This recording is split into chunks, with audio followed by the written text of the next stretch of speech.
Service నుంచి ఆ front end first అదేం చేస్తుంది పింగ్ చేద్దాం. ఫ్రంట్ ఎండ్ హైఫన్ సర్వీస్‌కి పింగ్ చేద్దాం అనుకుందాం.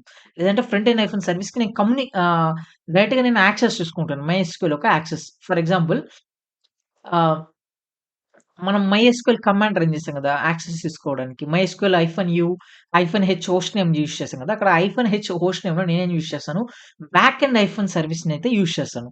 బ్యాక్ ఎండ్ అనే హైఫన్ సర్వీస్ యూజ్ చేసినప్పుడు ఫస్ట్ అది ఎక్కడికెళ్తుంది, నా కోర్ డీఎన్ఎస్ పాడ్‌లోకెళ్ళి ఆ బ్యాక్ ఎండ్ హైఫన్ సర్వీస్‌ని కన్వర్ట్ చేస్తుంది. అంటే ఐపీగా కన్వర్ట్ చేస్తుంది. అంటే ఏంటి 10.1.1.5గా కన్వర్ట్ చేస్తుంది. ఆ 10.1.1.5 నుంచి నేను నా మైస్క్యూఎల్ యొక్క యాక్సెస్ అయితే తీసుకుంటాను.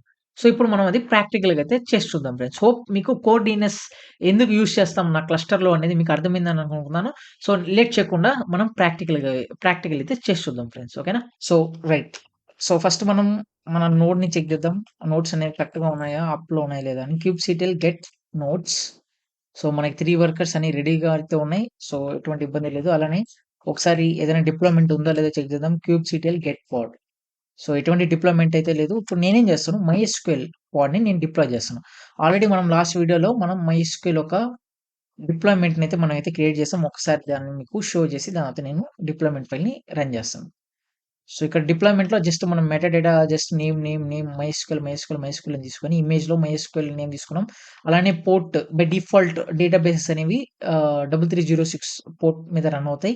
అలానే ఎన్వైర్న్‌మెంట్ వేరియబుల్స్ అనేది నాకు ఎప్పుడైతే నా డేటాబేస్ క్రియేట్ చేస్తానో నా ఎన్వైర్న్‌మెంట్ వేరియబుల్స్ అనేది ఇంపార్టెంట్ అన్నమాట. సో, అందువల్ల నేను ఈఎన్‌వి తీసుకున్నాను. MySQL route password. సో, ఇదంతా మనం డాకర్ వీడియోలో కూడా మాట్లాడుకున్నాం. అలానే లాస్ట్ వీడియోలో కూడా మనమైతే మాట్లాడుకున్నాం. సో, ఇప్పుడు నేనేం చేస్తాను ఈ డిప్లాయ్‌మెంట్ నేనైతే ఎగ్జిక్యూట్ అయితే చేస్తాను.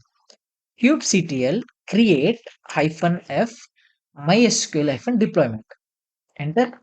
సో, మై డిప్లాయ్‌మెంట్ అనేది క్రియేట్ అయిపోయింది. kubectl గెట్ పాడ్.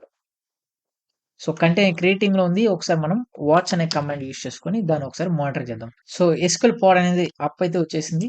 ఇప్పుడు మనం kubectl గెట్ పాడ్ -o వైడ్ కమాండ్ యూజ్ చేద్దాం. సో, -o కమాండ్ యూజ్ చేస్తే నాకు పాడ్ క్రియేట్ అయింది. పాడ్‌తో పాటు నాకు ఐపీ అనేది కూడా క్రియేట్ అయింది ఇన్ వర్కర్ 1 నోడ్‌లో. Okay.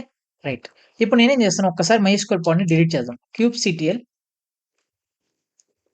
Delete pod and MySQL pod and -force. So, ఇప్పుడు నేను ఎప్పుడైతే -ఫోర్స్ అని ఇస్తానో ఆటోమేటిక్‌గా నా ఎస్‌క్యూఎల్ పాడ్ అనేది డిలీట్ అయిపోతుంది. డిలీట్ అయిపోయాక నాకు ఇప్పుడు ఏదైతే 103 ఐపీ ఉందో ఇప్పుడు నాకు రాండమ్‌గా ఇంకొక ఐపీ కూడా రావచ్చు. ఇంకొక నోడ్‌లో కూడా నా పాడ్ అనేది డిప్లాయ్ అయితే అవ్వచ్చు. సో, kubectl గెట్ పాడ్ -o వైడ్. సో, మళ్ళీ కంటైనర్ అది